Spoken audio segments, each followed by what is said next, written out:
Okay, then. G'day, legends. It is Jai, that Aussie Metal Guy, here with Crannk.com. And today I'm absolutely stoked to be chatting with a true guitar wizard, Isaiah Mitchell from the legendary heavy psych power trio Earthless. They are heading back down under. I think it is the fourth visit for you guys. Super Oh, cool tour coming up, yeah. including playing at the dead center of Australia in the Blacken Festival. Isaiah, thank you so much for joining me to talk more about your music and the upcoming tour.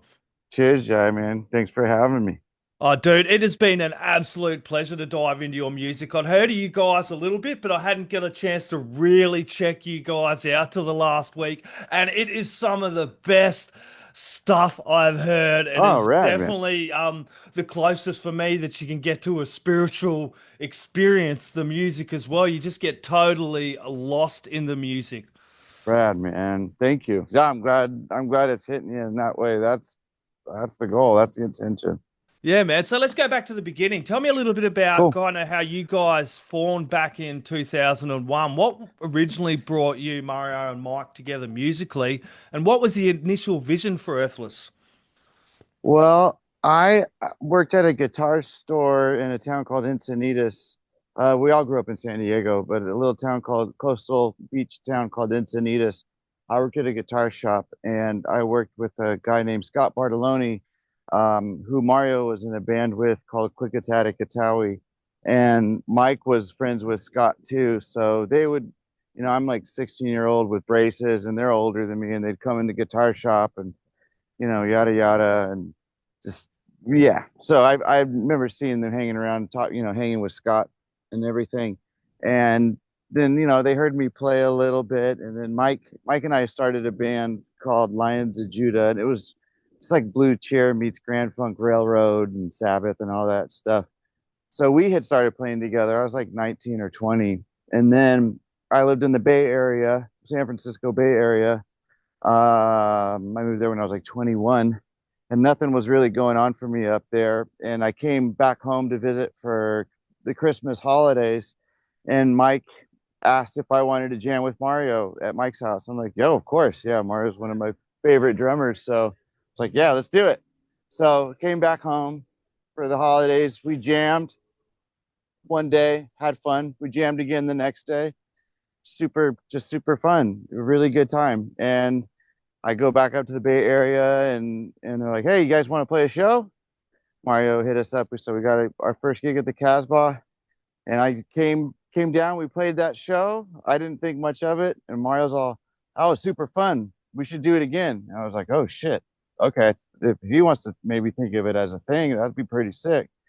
And then nothing was happening for me up in the Bay Area. I moved back home to San Diego, and then yeah, we just started playing, and then playing more gigs, and it was really solely based off of improvisation, just jamming and going. In like the spirit of Cream at their height, and Hendrix or Zeppelin, just going off on those, just playing. And so that's what we did. We'd have a riff and just go, and deal with dynamics and bringing it down, just working it all out. And yeah, that's how we started. And early on, it was way more of a loose improvisational experience for us, where we've definitely written a lot more, and more, there's a lot more structure now. But back then, like, every show would be fucking different. Every show we would, like, it wouldn't be a bunch of songs or a song or anything. It would just be an improv, and it just built, and people were coming to the shows. Like, I don't know, people really dug it. So just we just kept on doing it. Yeah, did you? Well, tell me a little bit about the songwriting process because I love doom metal, man. I love bands Yeah. like yours where you can just get totally lost in it. So when it comes to the songwriting process, are you guys, do you have like a story in mind you're trying to craft through the soundscapes, or is it more that just have fun with it and then let that listener kind of go on the journey with you guys as well? Because that's what I find myself doing a lot with the music. Okay. I mean, I most of the stuff that sticks and that feels good to us comes out of just being in a room together and Yep. playing. And so it's just on the spot. Like, Mike will do something, Mario will do something, I'll do something, like a riff or an idea. We all kind of look at each other and go, "Oh, that's sick," and then just keep going. And stuff my favorite stuff, I think everyone's favorite stuff is built that way. We Yep. have done where the thing where like I've come in with a song, like the record Black Heaven, the one with all the vocals on it. Like I wrote a lot of the songs for that because we wanted to do something totally different. And there's some cool stuff, but again, my favorite stuff is more of the spontaneous stuff that we write when we're all in the room together. So, but yeah, so our writing process, like Mike will have a riff or whatever, but it's about feeling and it's about inspiration. So that's more the most important thing. But it's like collective with the three of us. That inspiration in the moment, if we're all hitting that spot, we know it's something good and we're gonna keep pushing it. But so yeah, that's the main way we do it. Yeah, and Yeah. that kind of each show for Earthless is kind of unique in its own way that you Uh-huh. do Oh yeah. draw heavily on that improvisational. So each show, you go to of an Earthless show, you're going to get something different. And Yeah, absolutely. Yeah, no, it's not going to be the same gig twice. Even if we play the same tune, they're all designed, so that it's there's going to be improv and we can take things to different places or whatever. It's yeah, not playing, like the same set of songs and not you're going to see a variation from night to night because it's a very like an attitude or a moody thing. You can definitely hear the moods in there. If it's not happy or fucking pissed or feeling really good or whatever, it comes out for sure. So it's different all the time. yeah, so tell us a little bit about the rig you're using these days, like pedals, gear. Hmm. I tend to go back to the same setup for the most part. Um, for like the overdrive kind of world, I've always used an overdrive pedal. Used to use like tube screamers, but it changes all the time. But now I've got like a newer clone, and then I use treble boosters, like with the OC44 transistor. And that combination of a treble booster and the overdrive, it's great. It creates like I don't know. That's just what I went to for whatever reason from day one, and I've always just done that. I haven't ever been a fuzz pedal person, but I'm starting to become a fuzz pedal. I'm starting to get really into them because I just never felt I sounded good when I played fuzz. If anyone else plays, it sounds fucking great, but it sounds like shit when I play it. So, but now I'm starting to get into it. But so the main rig is yeah, OC44 transistor treble booster with an overdrive clon. If I can't use an EP3 Echoplex, I've got other delays. Like a buddy of mine makes sounds loudly. I use his delays. I've got a Maxon delay, 8999. That's really great. And then a Strymon Flint, which has a harmonic trim and reverb in there, and that sounds killer. It's super Robin Trowery, whom I love also. So it puts you on that path, texture wise. So great reverb, great tremolo. Wah wah pedals. I either use an exotic 70s style wah wah or yeah, just a crybaby, a Dunlop crybaby wah wah, like Hendrix version or whatever. And let's see. I've got a SIB Electronics phaser, Mr. Phasodelic phaser. That sounds sick as well. Um, yeah, that's pretty much it for pedals. That's like and it's like go to. Yep. I'll switch the overdrives. I'll switch like treble booster. Like right now, the first one I ever got was a Cesar Diaz Texas Ranger treble booster, and that's the one I go back to. But also I'll have like the Analog Man Beano boost or Creepy Fingers Sugar boost. So those it all just I change them around for whatever reason, just for fun to keep it interesting. So yeah, that and then I'm a Strat guy. I love Strats, and for Earthless, it's just for me, it's the most versatile guitar out there. I love the way the single coil's cut, and you can make it sound super fat, especially with the overdrive and treble booster fucking going off, and it sounds huge, sounds awesome. So Strats primarily, but then also there's a local guitar company called Powers Electric, and I've been using their guitars. I might be bringing that on the tour. and it's single coils as well, but a little fatter. It's like in between a P90 and a Strat single coil kind of sound. Really great, fantastic guitars as well. So yeah, so a Strat bass guitar, and then Marshall, like JTM 45, JMP, JCM 800. That's like always been my go-to Yep. from day one. Like Marshall, it's Marshall.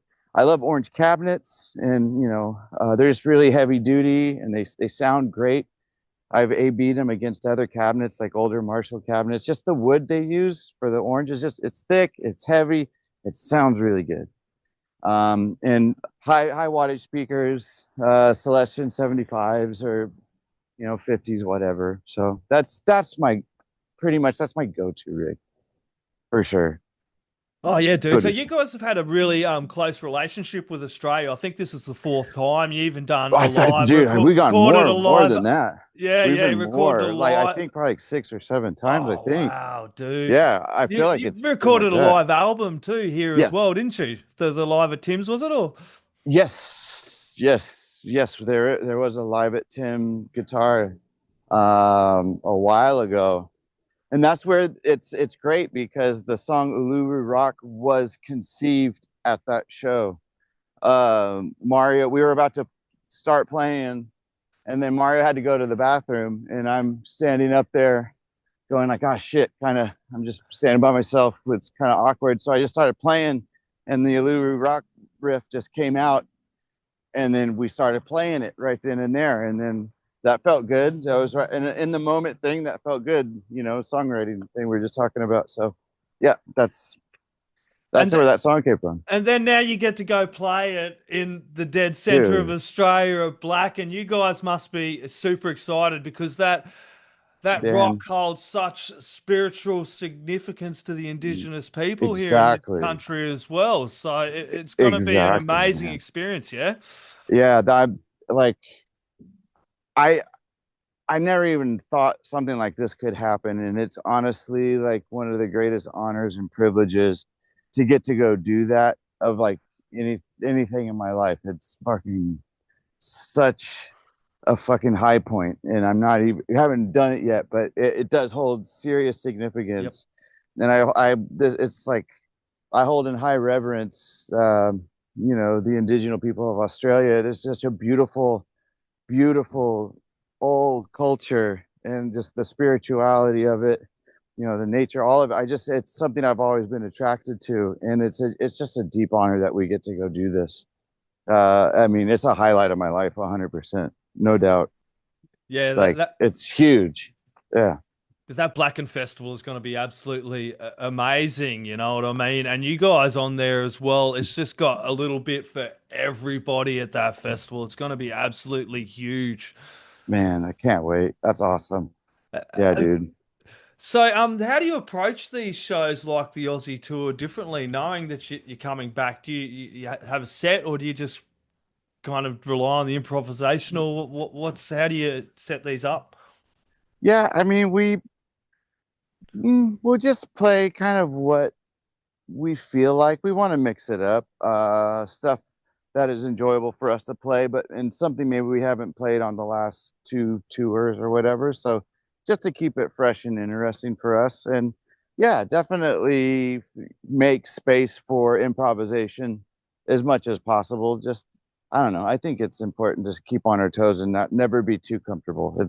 You gotta you gotta have like that little edge that you're able to look over and not know what's there to keep it exciting and to keep your playing uh kind of in a way nervous, and just being comfortable is not good. You want to be Yeah. uncomfortable a little bit, and you got to go for adventure and take risks. So that's always going to be there in our set no matter what. But yeah. Yeah, when you guys started, did you foresee yourself still being here 25 years later, playing with like the Black Crows on that live album and all the stuff you've kind of done over the years? It's been quite amazing, and it's been good fun for me to dive back into what you've Right done as on. a musician. Right on. Yeah, yeah, dude. No, I wouldn't expect us to be in a band still be in the band for, yeah, fucking almost 25 fucking years. It's crazy. And like 11-year-old me watching, the Remedy, Black Crowes Remedy music video on MTV before I'm going to school or whatever, like idolizing Mark Ford, and now I'm playing his riffs. And dude, yeah, it wouldn't have fucking ever thought of that. It's a trip. It's great. It's life is a ride. Yeah, That's life for is a sure. series of adventures, man. That's for sure. We Yeah, just got to ride it. yeah. Make the most of it. Like be calm, be gentle, but have fun and be present and don't yeah get uncomfortable. That's the big one. Take risks. That's the big one. Oh, damn straight. I was saying that the other day. You never know if you don't bloody give it a try. You can sit back in your own mind half the time and not Totally, jump man. into something. So, Exactly. Yeah, that's some, and the older I get, the more I think I'm realizing that we all say that, like, wish we would have had this kind of mindset when we were a little bit younger, a little bit more, but we didn't. So, but now you can, as far as you got a lot of life left as far as you know. So damn straight. just It's never too late. make it. Yeah, just keep fucking doing it. No one says there's no rules. So no, fucking Fa just do it. That's it. Favorite Earthless track to play live. I do really love playing Ulu or rock. It's a really good vibe for me.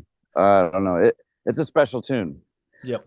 That one, and we've been playing Lost in This Cold Sun after we haven't touched it for like 20 years or whatever, and that's been a lot of fun. So that Godspeed, I really like playing as well. That's a fun one. That's one of my favorite songs we've written. Yeah, I think Violence of the Red Sea is a good time as well. Yep. Yeah, those ones, I'd say. Yeah, that Violence of the Red Sea was bloody amazing. I love watching your live performance, so I can't wait to catch you guys Ah, down under as fuck well. yeah. The most memorable Yeah. tour or show you've ever played live. Oh, dude. I mean, there's so many fun times. Yep. I I mean, know. Which I one do you mean, pick? there's so many fun times, and like getting to do solo stuff there, like also, and I did a solo tour, and Nick Albrook, who's the singer of Pond, he was playing bass for some shows, and I mean that was I remember we played Norcote, yeah, Social Club, and where was it? The Tote. I can't remember. It's one of those two in Melbourne, and I mean, those shows Yep. were super fun. Playing at was it Mojo's in Fremantle? Yep. I think, yeah, that playing there, that was a good time. Hanging out with those dudes. Was it like Joel or Joe Ryan and all that? Yeah, I don't know. Just good memories, like of just good times. But uh, yeah, the Earthless shows, man. Fuck. That must be good getting Melbourne's back always down been under. great, and That's what I was about to say. Getting back down under I and can't seeing all wait, these man. old and new friends alike. Because like we're pretty. Oh, there's so much family there, man. Yeah, total. There's we've some of my favorite people and some like people I consider close friends. They live in various places in Australia, so yeah, I'm looking forward to seeing my buddy Joel Silbersher and seeing Tim Brennan and yeah, fuck Lex. I don't know, there's a bunch of people, man. So many people. Jamile. But it just goes on. There's a lot of fucking amazing friends we've made. Yeah, definitely bring a jumper for Very Melbourne. It's grateful. pretty cold down this way. I'm in Adelaide, not Right far now, away, but it's pretty bloody cold at shit. the moment, dude. So just bring one good jumper with you. You'll be right. You'll be all good in Alice Springs. No worries. Once you get to Oh, it's Alice, gonna be warm. you'll be Yeah. warm. That's the thing with But shit. Australia. Yeah. What about in Byron come September? It'll be warm. It'll be nice and Okay. warm. Yeah. Yeah, So I yeah, want to dude. try to surf. We've never played Byron Bay, so I want to get in the water and all You'll that. be So good there because it's all tropical and humid as yeah, anyway. I grew up in exactly. Brizzy, man, so I was Right swimming on. most of the year anyway. So now I'm Awesome. down south. It's like you're freezing half the bloody year. Yeah. Shit. I know that's it. Like the climates are so different for Yeah, dude. sure. Yeah, man. Big time. Last album you listened start to finish? The last album I listened to start to finish. Fuck it. It might have been Kraftwerk Computer World. Yeah. That might have been the last. Yeah, I almost listened to Hendrix. Are you? No, Electric Ladyland, because I haven't heard that in a while, and I just like you just get. Oh no, I tell you wrong. Actually, it was an Australian band. is the last thing that I listened to all the way. What Lost to Animal, the album X Tropical. Yeah, Yeah, dude. It's that so much fun dude, listening to whole albums, though. That's why I kind of chuck yeah. this one in every now and then because it is an absolute bloody joy. And I know we get lost, like people get lost in these streaming cycles, but buying albums, vinyls, and just getting lost in that fucking music, putting your Oh, headphones on is, totally, man. It's awesome. Do you know that band Lost Animal yeah, from Melbourne? yeah, Yeah, dude. so they toured in I think 2012 or 2013 in the Bay Area, and they ended up staying at my house. Like Shags is a buddy, and they ended up staying at my house for like 4 nights or something. But that record is fucking great. And I saw Tropical Fuckstorm in 2019 in San Francisco, before I moved back down to San Diego again, and they opened with Lose the Baby, and I was like, what the I thought it was fucking incredible, and my mind was blown that they covered a Lost Animal tune. And yeah, I've been thinking about that record a lot lately, and I've just listened to it like 3 times lately. So yeah, well, I listened to Computer World as well, but yeah, no, the Lost Animal record has come back home, and it's fucking epic. And Such that a good record. must be a lot of fun as well. That must be a really good thing when you do get over to countries like Australia. You get to check out the bands that are coming over here because I know we have such Totally. depth of talent and quality of bands here in Australia. It's Dude, absolutely amazing. it's insane, the music that comes out of Australia. That's always come out of Australia. It's fucking amazing. Absolutely incredible, like deep, heartfelt, genuine, powerful, beautiful music. It's fucking, dude, it's power for sure. And then getting to play a festival like Blacken, there's just so many quality bands that are on this 2025 lineup. It's just going to be Dude, absolutely insane for you. So you'll probably be walking around checking out half the bands for the rest of the time, yeah? that's cool with me. Yeah, I'm looking forward to it. Yeah, just soaking up the surroundings. And are you going? Yeah, man, I want to get there, Yeah, dude. Fucking oath. I'll Brad. probably be more Awesome. likely at the Melbourne show though, because I'm down south, man. I've just had Okay. a recent reversal done, dude, because I had an ostomy for a couple of years. So Oh, okay. I've had a Right recent on. reversal, so I'm trying to not go do those big trips, but I'm not far from Melbourne, so I'll Okay. definitely be at the Melbourne show, man. Okay. Awesome. Good. And Yeah, I'll as be stoked to see you. Oh yeah, dude. I'll be definitely coming up and saying good day, man. Isaiah, look, this has been an Please. absolute pleasure, man. I'm going to let you roll on, get a coffee, get the next interview. Thank you so much for taking some time to me to chat You're about welcome. Earthless, the music, and the live tour coming up. Do you have any last words, shout outs, thank yous, or anything else you'd Dude, like to add in? cannot wait to be back and to be with everybody. And fuck, man, I fucking love it so much. So stoked to be coming back so soon. So thank you. To Damn, everyone that comes to the show ahead of time, thank you so damn much. I straight. can't I'll wait to put see all you. the dates, tickets, links, information in the description, guys. Thank you so much, Isaiah. Take it easy, Cheers, mate. Jai. Cheers, mate. Right on, brother. Take Cheers, care, bro. man. Oi, you're tuned in to Jai, That Aussie Metal Guy, so make sure to hit that like and subscribe button so you don't miss any of his sick content. And remember, stay brutal, you legend.